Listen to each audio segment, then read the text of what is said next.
Good evening and welcome to this Wednesday edition of Newsmax Prime. I'm J.D. Hayworth. Of prime interest tonight, taking his run to the border. Donald Trump announces he'll be traveling to Laredo, Texas to address the illegal immigration issue head on.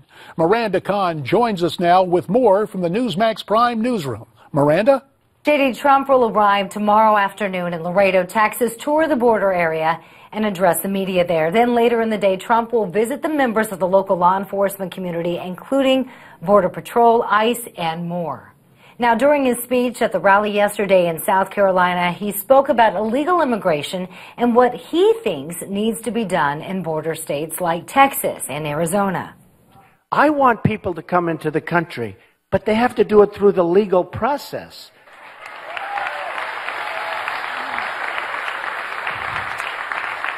And we can open up the legal process and make it go faster and all of those things, but it has to be a legal process. You can't have people just pouring into the country. We have border security that doesn't exist, and it's not because of our incredible border folks. I mean, they can do the job, and we can build a wall. And by the way, Mexico can pay for the wall, just so you understand. You know, all of these guys say, oh, they'll never pay. Of course they'll pay. If you have the right guy negotiating that, they'll pay.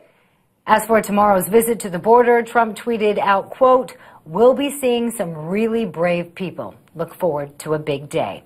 Now, even with his strong stance on the border, Trump also reiterated at that rally yesterday that he still expects to win the Hispanic vote. J.D.? Thanks, Miranda. For more on the story, we're pleased to be joined by Newsmax TV political analyst Dick Morris, who joins us from Newsmax New York.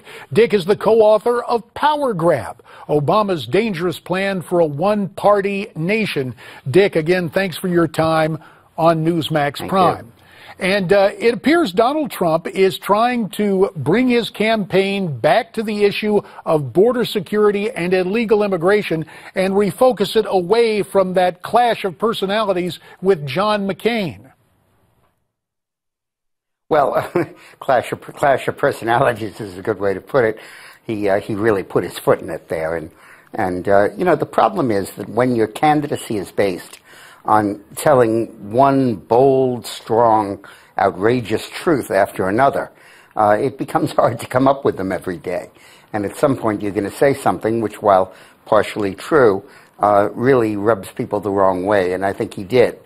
But he'll have no difficulty getting the message back to immigration because it taps into something Americans deeply feel. I just read that of the 127,000 kids from Honduras, El Salvador, and Guatemala who showed up on our doorstep last year, 7,000 have been sent home. All of the others are being absorbed into our population. And that's obviously something he will focus on, but the whole notion of taking on opponents simultaneously, heading to Texas, home of Ted Cruz, and of course of former Governor Rick Perry, Donald Trump has released a picture from the last election cycle. It shows the Donald with now former Governor Rick Perry. He said Perry was nice to him then and was asking for money. But now Donald says Perry is a hypocrite.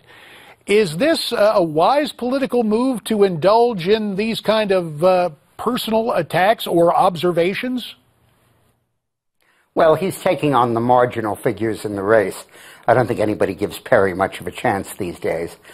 He's not attacking Cruz, and he's not attacking Rubio, and he's not attacking Walker. And those, I think, would be the major targets if he really were going after him. I think that he says what he feels, and when a guy poses with you and asks you for money and then rips you, that's kind of hypocritical. Variations on that theme yesterday in South Carolina when again he took some shots at South Carolina Senator Lindsey Graham in Lindsey's own backyard, again talking about Lindsey calling him for money, and then a different wrinkle, releasing Graham's cell phone number. I got to tell you, Dick, it looks like Donald Trump is turning political tradition on its ear. Well, it was sure inconvenient for me because Lindsey gave me his cell phone number, and now I don't have it anymore because he's changed it. It reminds me when I testified before the Senate Government Operations Committee, they pressed me for President Clinton's fax number, and I gave it to them, and when they released the testimony, he had to change because he was up all night with bedside faxes cascading on him. Now it can be told. There is something else going on here. Apparently, a feud between Rupert Murdoch of Fox News and the News Corp with Donald Trump. Mr. Murdoch calling the Donald a phony. Now, we know Rupert Murdoch has been characterized as pro-immigration, and the coverage on Fox has been a mixed bag. Some would say it's largely been negative for Donald Trump. Do you think that will be a growing problem, this feud with Rupert Murdoch? Well, without getting into industry politics, I'm delighted that there is now an alternative to Fox News that conservatives can watch. And I think that conservatives are delighted too. Because when you have a news organization that's essentially controlled by one man, however liberating it was that he brought conservatism to the airwaves, and what a great job he and Ailes did of that, at some point, you know, it kind of becomes too personal. And I think Trump was responding to that. Well, let's move across the aisle to Hillary Clinton. A new Quinnipiac poll shows he's actually trailing 3 Republican candidates in 3 key swing states. Is this a hiccup or a sign of a larger problem in her campaign? Oh, it's the sign of a major problem in her campaign. Hillary is in serious, serious trouble. She was ahead comfortably in all 3 of those states about 2 months ago. She was slightly ahead a month ago, and now she's large single digits behind, 7, 8, 9 points. And her favorability rating doesn't break 40% in any of those states. I think Virginia, it's at 41. Those are terrible numbers for her. Now, this will set up a cascading effect, because Democrats will say, look, I have no problem with Hillary. I like her.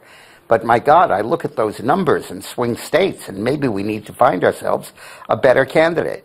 And then the search goes on. They'll look at Sanders, they'll look at O'Malley. They may even look at somebody like Gore or Kerry, pull them off the shelf. By the way, if you think a Bush-Clinton race is a repetition, how about a Bush-Gore race? Oh, mercy, that would be something. Hey, with the minute that we have that's left, a court case. I want to get back to the Republican column. My old congressional colleague, John Kasich, the Ohio governor, became the 16th major Republican to get in the race. Since he's in so late, Dick, is this really more of a campaign for vice president than for president? Again, 1 minute remains. Well, it might be. I think Kasich made a fundamental mistake.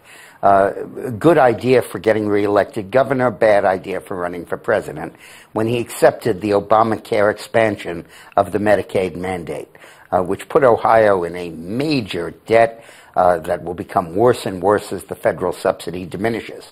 And then he campaigned all over the state about how good he was for expanding Medicaid to more and more poor people, until it got into incomes of $70,000 or $80,000 a year. And well, not for Medicaid, I'm sorry, $30,000 or $40,000 a year.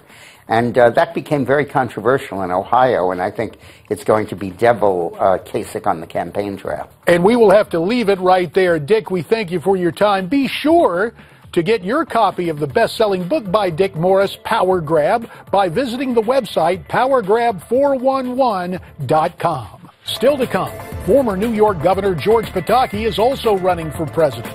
So how is his campaign going? He'll join us with an update. Then, a new poll shows Hillary Clinton trailing Republicans in 3 key swing states. Rick Unger and Ford O'Connell will discuss. But first, what is Donald Trump's plan for Obamacare and Social Security? Betsy McCoy and Nick Tate break it down. Those stories and more when Newsmax Prime continues.